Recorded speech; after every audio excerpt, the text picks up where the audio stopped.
Greetings. This is Brother Eli. Welcome to Bible Truth Revealed. This channel is dedicated to exposing the lies of Christianity and revealing biblical truth. On this channel, we worship and serve the Most High God of Israel only. This teaching is entitled The Sin of Sorcery. That is, the sin of sorcery. Voodoo, Hoodoo, Obeah, Santería, and other forms of sorcery are commonly practiced by many Israelites, but they are prohibited by the Most High.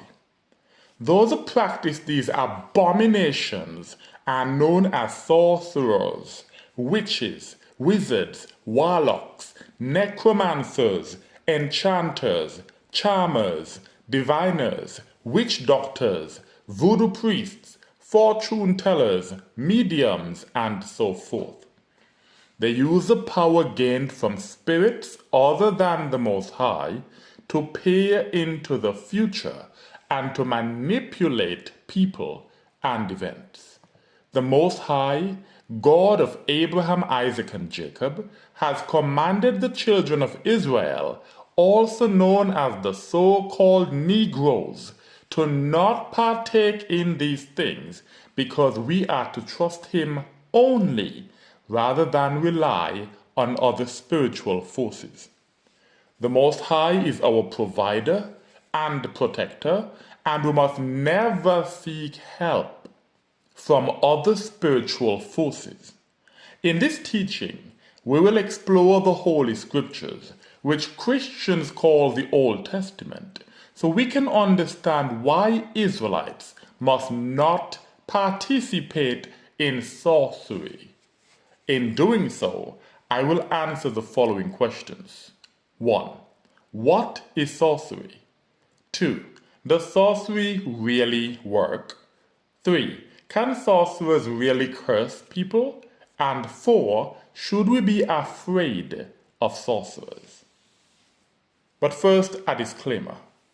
There are some people who adamantly claim that the Bible is a book of sorcery, and that this means it is okay for us to practice Obeah, Voodoo, Hoodoo, and so forth. This objection has already been carefully addressed and thoroughly refuted in my teaching entitled The Hidden Facts They Don't Want You to Know. This is my teaching about the Apocrypha, and it's called The Hidden Facts They Don't Want You to Know. As such, I will not deal with this particular objection in today's teaching. Question 1. What is sorcery? The Merriam-Webster Dictionary defines the word sorcery as the use of power gained from the assistance or control of evil spirits, especially for divining. That's the use of power gained from the assistance or control of evil spirits, especially for divining. The Most High made all spirits. Some are good, others are evil. And sorcery is turning to those evil spirits to get power for divining, for seeing the future. Synonyms of sorcery are witchcraft, magic, necromancy, wizardry, voodooism, divination, spiritualism, soothsaying, fortune-telling, and hoodoo. These things must not be practiced by the children of Israel under any circumstances whatsoever. Let's read about this in Deuteronomy chapter 18, verses 9 to 14. This is Deuteronomy chapter 18, verses 9 to 14, and I will be reading from the Brenton Septuagint translation. It says, And when thou shalt have entered into the land which the Most High thy God gives thee, thou shalt not learn to do according to the abominations of those nations. This was commanded to the children of Israel just before our forefathers entered the land of Canaan. The Most High told them, when you enter into the land, do not learn to do according to the abominations of the nations that are in the land. Verse 10. There shall not be found in thee one who purges his son or his daughter with fire. This is child sacrifice. We're not supposed to do it. One who uses divination, who deals with omens and augury, a sorcerer employing incantation, one who has in him a divining spirit, an observer of signs, questioning the dead. For everyone that does these things is an abomination to the Most High thy God. For because of these abominations, the Most High will destroy them from before thy face. Everyone who practices sorcery will be destroyed by the Most High. Thou shalt be perfect, that means blameless, before the Most High, thy God. For all these nations whose land thou shalt inherit, they will listen to omens and divinations. But the Most High thy God has not permitted thee so to do.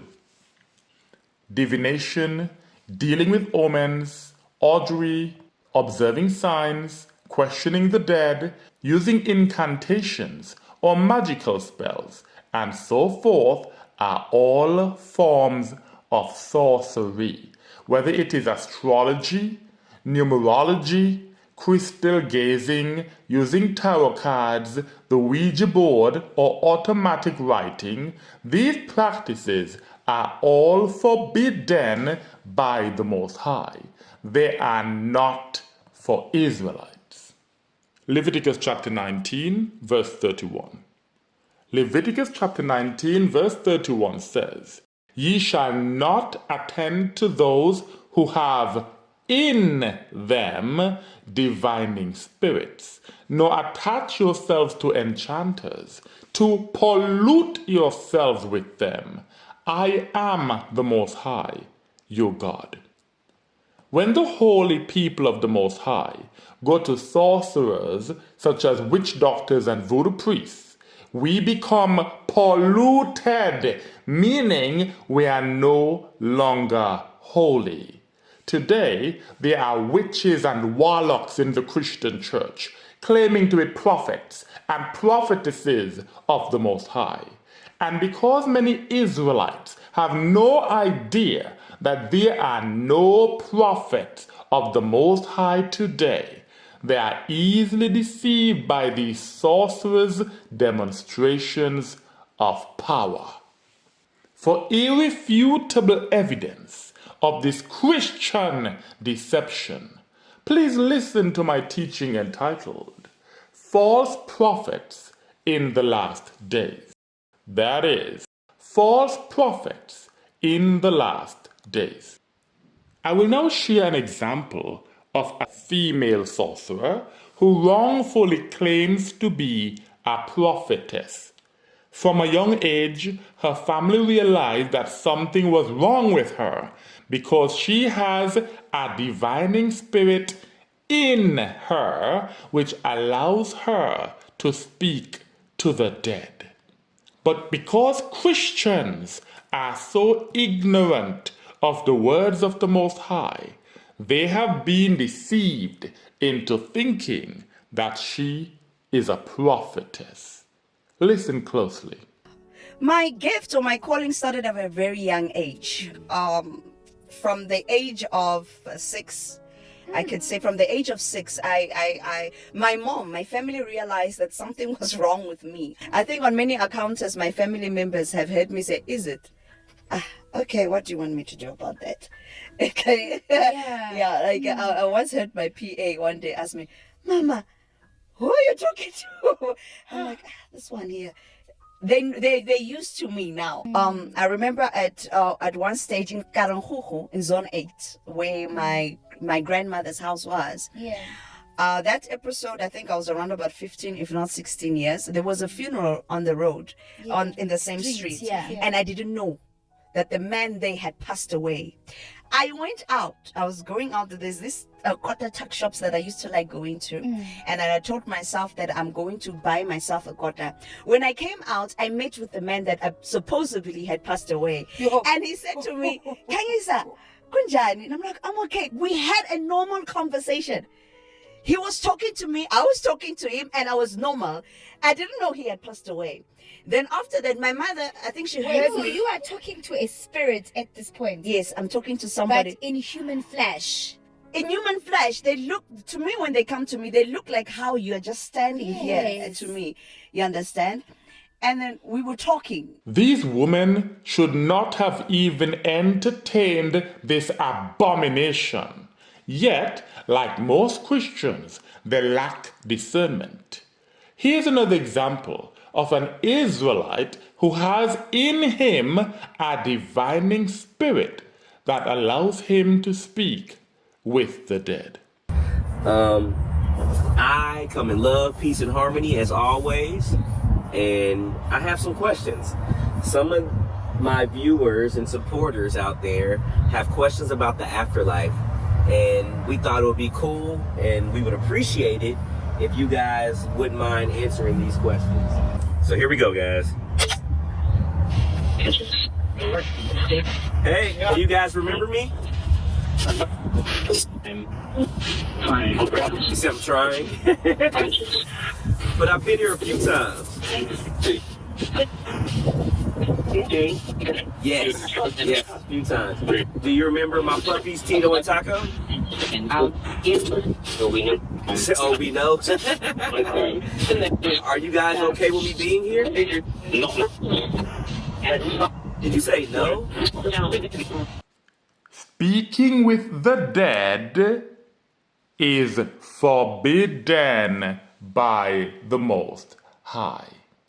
Isaiah chapter 8 verse 19. Isaiah chapter 8 verse 19 says, "And if they should say to you, seek those who have in them a divining spirit," that's like this false prophetess we've just seen, and this man in the graveyard speaking to the dead, "and them that speak out of the earth, them that speak vain words, who speak out of their belly, shall not a nation diligently seek to their God?" Shouldn't we as Israelites diligently seek the Most High instead of going to witches and warlocks and necromancers so they could speak to the dead? It continues, "Why do they seek to the dead concerning the living?" It is a foolish thing to seek to the dead concerning the living. The dead knows nothing. They cannot help you. Israelites must seek the Most High rather than going to those who have in them a divining spirit. These people are possessed, and this allows them to communicate with the dead. This is why the scriptures say they have in them a divining spirit. The most well-known account of necromancy, or communicating with the dead, is when King Saul went to the witch of Endor to speak with the dead prophet Samuel. For a thorough understanding of what transpired and whether he really spoke with Samuel or with a familiar spirit, please listen to my teaching entitled, "Can Our Ancestors Help Us?" That is, can our ancestors help us? Leviticus chapter 20, I'm reading verses 6 to 7 and verse 27. That's Leviticus chapter 20, verses 6 to 7 and verse 27.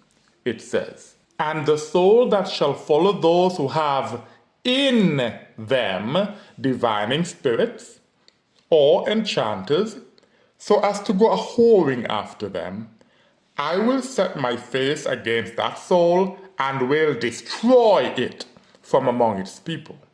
And ye shall be holy, for I, the Most High, your God, am holy. We must stop polluting ourselves with these false prophets who have in them divining spirits. The Most High will destroy every Israelite who follows these sorcerers and others like them. Verse 27 tells us what would be done to these sorcerers if we were in our own land. It says, "And as for a man or woman, whosoever of them shall have in them a divining spirit, or be an enchanter, let them both die the death. Ye shall stone them with stones. They are guilty." Again, the punishment for those that have in them a divining spirit, so they are possessed by the spirit, is let them both die the death. Ye shall stone them with stones. They are guilty. We cannot execute anyone in the land of our captivity, but when the Most High regathers us, all sorcerers and those who follow them will be put to death because they are guilty. On another note, Christians follow sorcerers because they do not have direct access to the Most High. This is why there are so many witches and warlocks in the Christian church. But don't take my word for it. Here is a self-confessed witch who used to be part of the Christian church and who is well qualified to compare both abominations. Listen to what she says. Divination is my main form of like spiritual practice, but being Catholic too, it still like resonates and there's like some roots in there. I feel like Catholicism is extremely witchy. I mean, drinking the blood of Christ, I mean, you know, the host sacrament, that's a ritual. Like it is witchcraft. They just don't want to call it that. Again, this is why witches are so comfortable in the Christian church. There's very little difference between Christianity and witchcraft. To understand why so many Christians are comfortable practicing sorcery, even though it is an abomination to the Most High, please listen to my teaching entitled, Jesus Practiced Witchcraft. That is, Jesus practiced witchcraft. Question 2. Does sorcery really work? For the answer to this question, let's turn to Exodus chapter 7, verses 10 to 12. Exodus chapter 7, verses 10 to 12 says, "And Moses and Aaron went in before Pharaoh and before his servants, and they did so as the Most High commanded them. And Aaron cast down his rod before Pharaoh and before his servants, and it became a serpent. So Aaron cast down his rod, just like the Most High told him to do, and his rod became a serpent, which is a snake.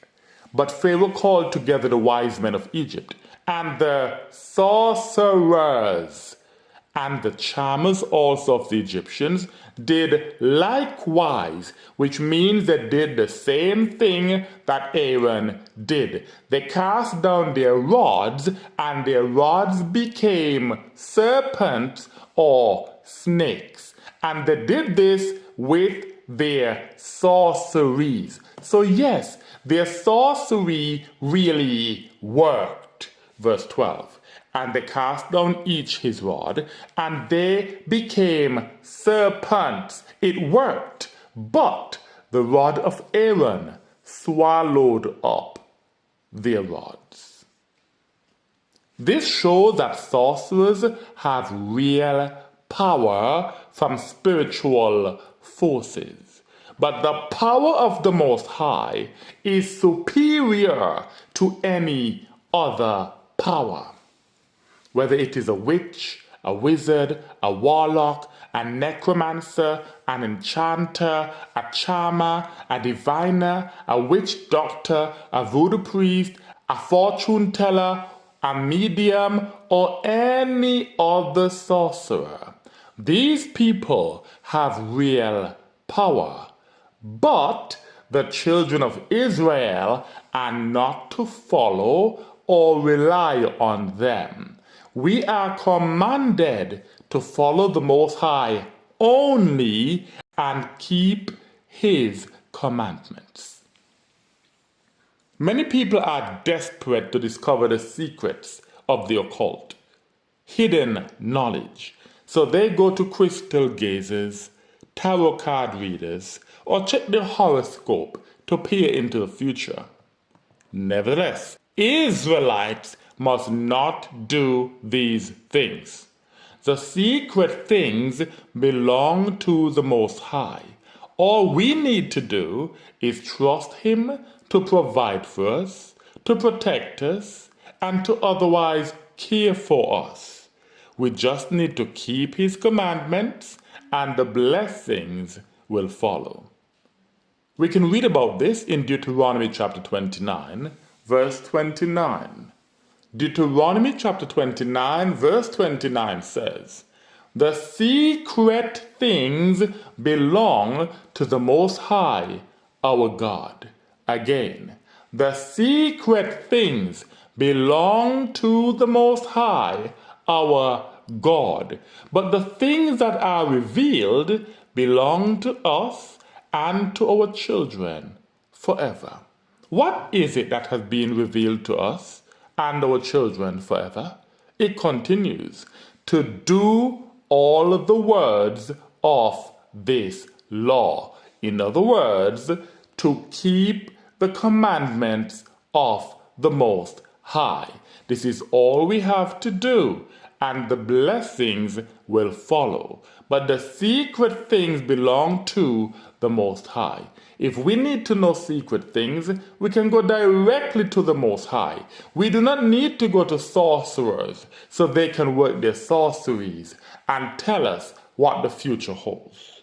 For a thorough understanding of this subject, please listen to my teaching entitled, Stop Seeking Hidden Knowledge.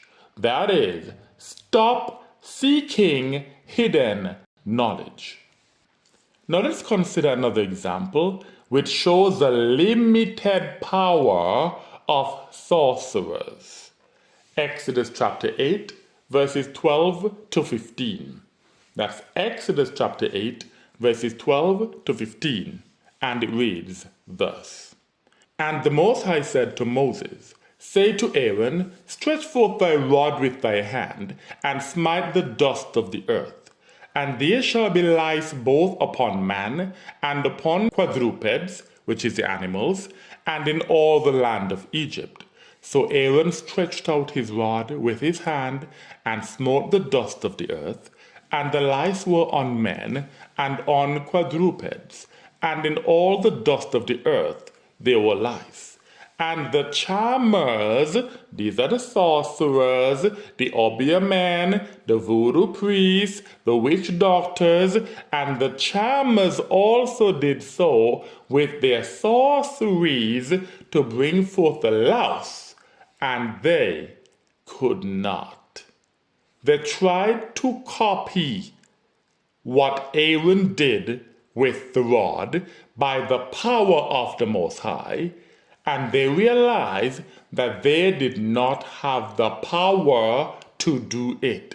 The power of sorcerers is limited. The power of the Most High is unlimited. This is why he's called the Almighty. He has all power. So let's read verse 14 again. "And the charmers also did so with their sorceries to bring forth the louse, and they could not. And the lice were both on the men and on the quadrupeds. So the charmers said to Pharaoh, This is the finger of the Most High." The sorcerers had to admit This is the one true God. This is the finger of God. But the heart of Pharaoh was hardened, and he hearkened not to them, as the Most High said. Even sorcerers must recognize the limits of their power, and they must admit that the power of the Most High is greater than that of other spiritual forces. So why should we go to sorcerers when we have the Almighty Creator of everything on our side? Question number 3. Can sorcerers really curse people? To answer this question, let's examine Numbers chapter 22, verses 1 to 7. That's Numbers chapter 22, verses 1 to 7. It says, And the children of Israel departed, and encamped on the west of Moab by Jordan toward Jericho. And when Balak son of Sephor saw all that Israel did to the Amorite, then Moab feared the people exceedingly, because there were many. And Moab was grieved before the face of the children of Israel. And Moab said to the elders of Midian, Now shall this assembly lick up all that are round about us, as a calf would lick up the green herbs of the field. And Balak son of Sephor was king of Moab at that time. And he sent ambassadors to Balaam the son of Beor to Phaturah, which is on a river of the land of the sons of his people, to call him, saying, Behold, a people is come out of Egypt, and behold, it has covered the face of the earth, and it has encamped close to me. And now come, curse me this people, for it is stronger than we. Again, curse me this people, for it is stronger than we. Balaam was a sorcerer. Balaam could curse people. He was called to curse the children of Israel because the king of Moab was afraid that the Israelites might destroy them. It continues, If we may be able to smite some of them, and I will cast them out of the land.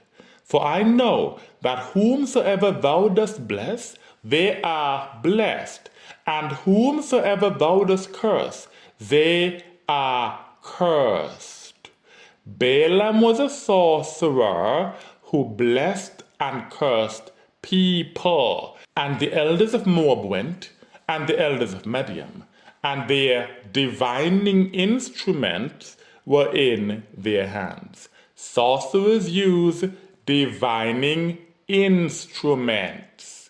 And they came to Balaam and spoke to him the words of Balak. So Balak understood that if Balaam were to curse the Israelites, they would indeed be cursed. That is because sorcerers can really curse people. Christians often say that curses only work if the target of the curse believes in it. This is not true. When Balaam cursed someone, that person's life fell apart, whether they believed the curse would work or not. Their belief or lack of belief is irrelevant. This is also true of sorcerers today.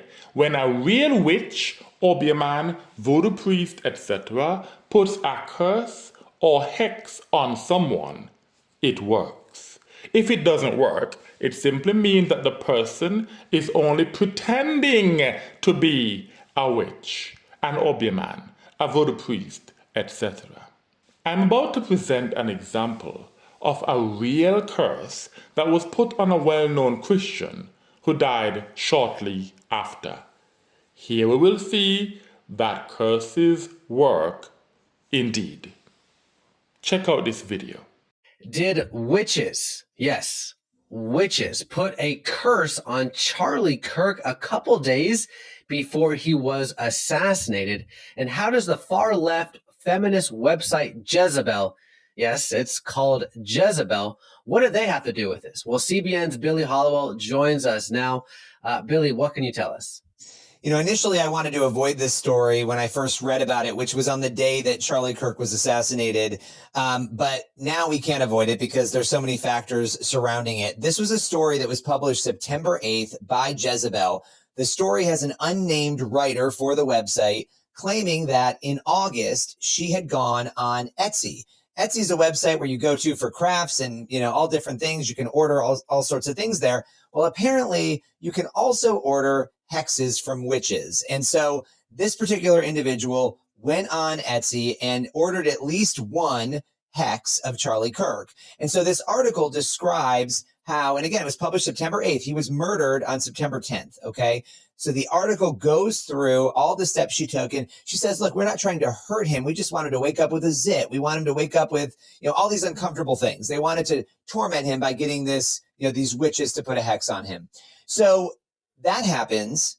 Now, obviously, he's assassinated 2 days later. What's so crazy about this is that the article even mentions that there was a petition, I believe, for the very same university. And the article's not live anymore, by the way. They've taken the article down. But there was a petition. And so this particular writer said, well, maybe this is working. Maybe the hex is working. People are petitioning for him not to speak in Utah on campus. Well, that turned out to be the campus where he ended up being killed. Now, the witch, and this is important, the witch who responded said, hey, your hex worked. It'll most likely take effect in 2 to 3 weeks. Now you take a timeline out. This was happening in mid-August. Then you have the event happening on September 10th, or late August rather. So that's the backdrop of the story. But this is real. This is real spiritual stuff. This story caused many people to become even more afraid of witches when they realized that Christians have no power over sorcerers. Here's even more. Erica and Charlie were very concerned when they saw this article on September 8th from Jezebel. They were so concerned that on September 9th, they allegedly brought a friend over to pray over Charlie and to pray for him because of what they read in that Jezebel story. He died on September 10th. The Most High only promised to protect one group of people from the curses of sorcerers, and it is not the Christian church. If you do not serve the Most High only and keep His commandments, you have every reason to be afraid. Question number 4. Should we be afraid of sorcerers? Those of us who serve the Most High only and keep His commandments have no reason to be afraid of sorcerers.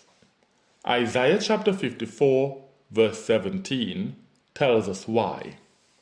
Isaiah chapter 54 verse 17 says, I will not suffer any weapon formed against thee to prosper.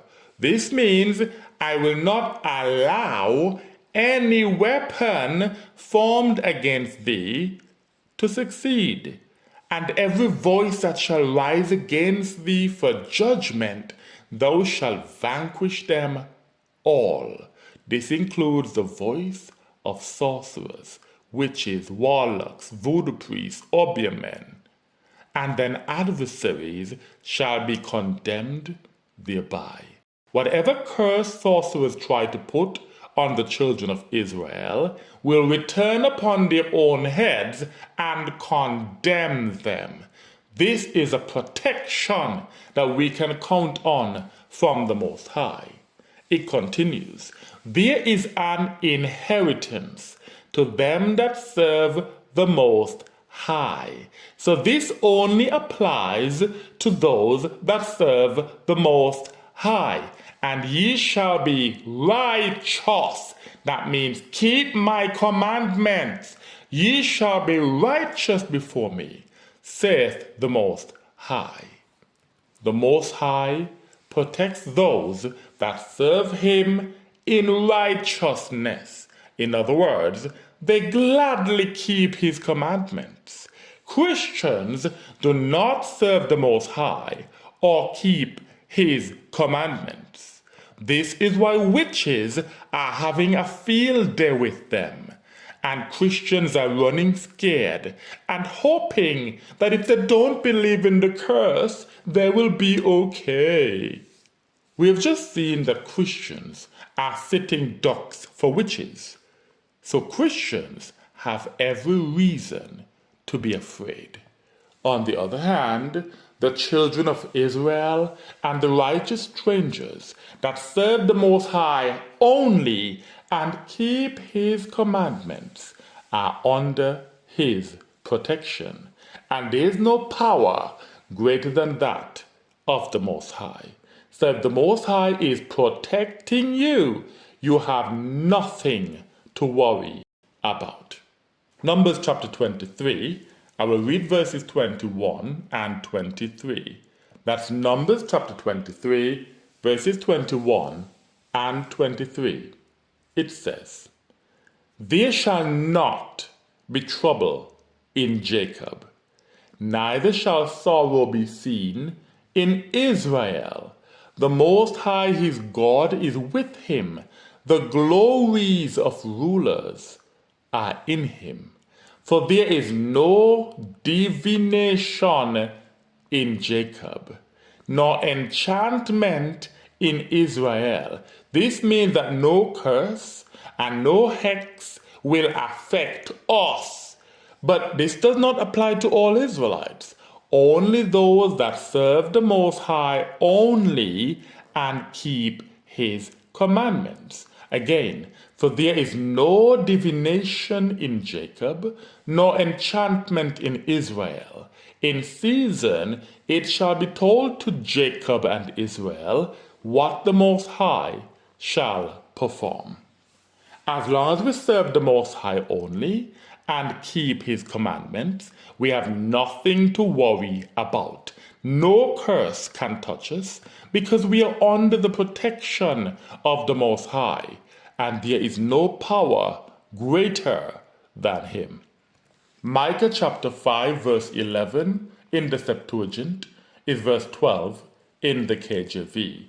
I'm reading Micah chapter 5 verse 11.